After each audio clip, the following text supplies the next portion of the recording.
Sonnet 106 by Shakespeare.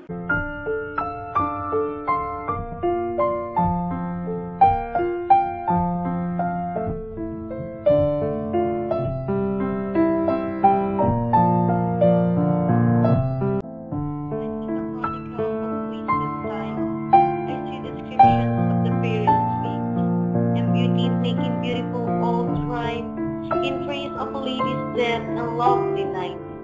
Then, in the blazon of sweet beauty's best, of hand, of foot, of lip, of eye, of brow, I see their antique pen would have expressed even such a beauty as you master now.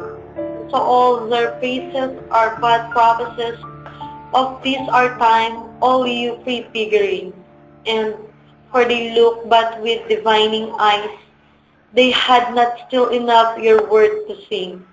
For we, which now behold these present days, have eyes to wonder, but lack tongues to praise.